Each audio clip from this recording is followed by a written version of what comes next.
started researching the Roman city, they wanted to find answers to many of the questions they had about the site. Among the most important questions, they wanted to know more about the population who inhabited the city. They were Romans who, by the end of the Republican period, spread their customs and Romanized the rest of the population. Many laws were issued, including those related to the funerary work. Due to hygiene and sanitary reasons, Romans buried their dead outside the city limits. The team is working in a Roman necropolis located in the port of Sanija.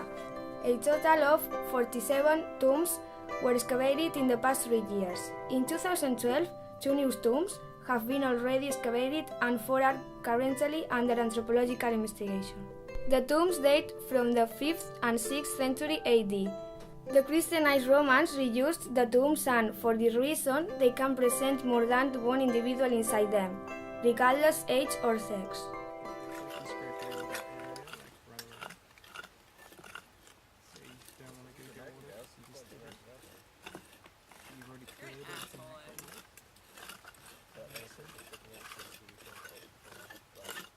How do you feel digging bones from old people?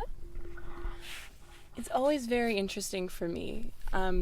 Bones have always been something that have fascinated me ever since I was in high school and was able to work with them. And so being able to actually dig up somebody who was buried here over 1,000 years ago, it's absolutely fantastic.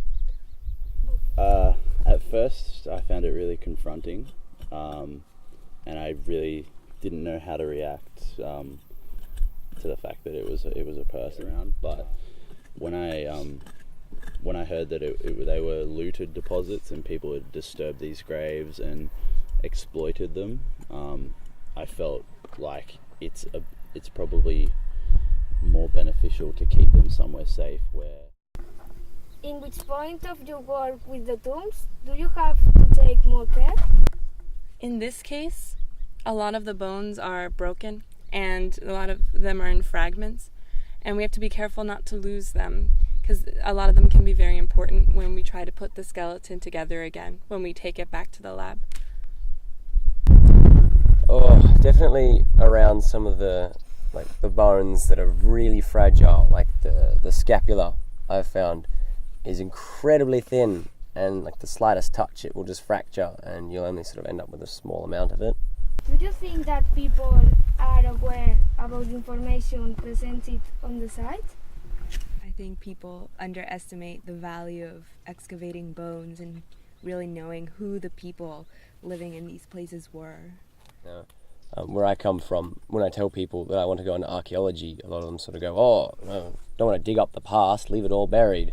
And I don't think some people really understand how important it is to sort of explore this and learn from it. Do you think that archaeologists will use the same methodologies in the future? I'm pretty sure it'll be relatively similar because it's a really delicate practice, and as you can see, we're not really using high technology here. So, you sure? Yeah, I'm pretty sure not a lot will change. Yeah. No chance. They'll definitely change. Like, they've been progressing so much, like recently with geophys and things like aerophotography, and with technological advances which are happening ridiculously quickly nowadays. I think the methods will still get better and better.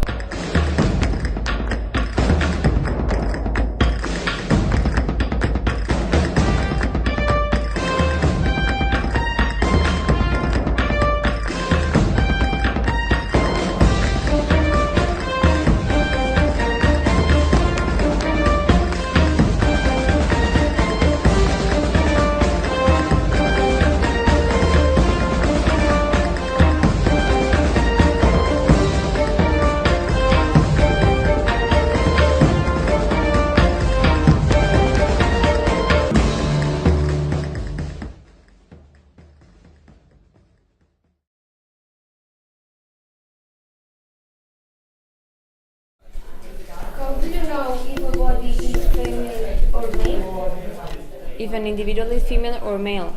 Well, we have different methods. We have to know if it's a non-adult or an adult individual. When they are non-adult, it's hard to tell if they are female or male because their bones are not yet fully formed. We have our bones formed until we are 18, 20, so sometimes it's hard to define for non-adults, but when the individuals are adults, depending of the preservation and conservation of the bones, we use different methods. For example, from the skull, from the cranium, there are different characteristics both for male and females, and also from the pelvis region for the innomate bones.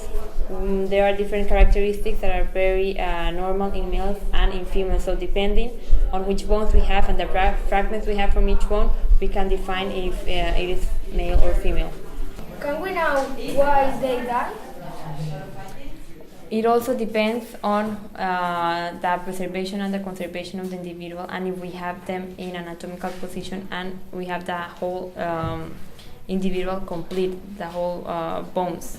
If we have them, then it's gonna be possible to determine the cause of death. Maybe we can see the pathologies of the bones.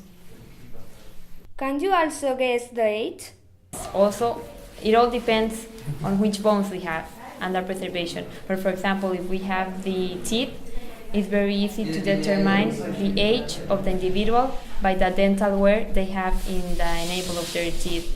Or for example, in the pelvis region, we also have different characteristics. For example, the symphysis, the pubic symphysis, there's a wear in the pubic symphysis that can tell us the age of the individual, or maybe the sutures in the skull if they are ossified or not. How long have you the teacher in this necropolis? I started in April. This is my first year digging. I started in April and it's been almost 4 months digging in the necropolis. How do you feel digging bones from old people? Now I'm used to dig bones from old people because I've been doing it during my whole career and for all these years of work. Respect doing it in an objective way, right? Because it's a science, so I'm investigating how they live, the population, how many people died, why they died, the funerary ritual. So I'm looking at it more like to inform also the people that live here how their ancestors lived and treat them with respect. Yeah, but for me it's normal already. Which is the most important piece you found? In the necropolis, well, the one we found yesterday, it was a complete bronze bracelet in tomb number 403. We found it in the last level of the tomb, and it is articulated. Where it is located is in the left elbow, articulated with the ulna and the humerus. So it's a pretty big discovery because it's the first one in 5 years of digging the necropolis. So it's a bronze bracelet. Ahí, un poquito más. Levanta. Y con el dedo. Ahora le pones en la mano, te lo pones en la mano para la cámara. Muy bien.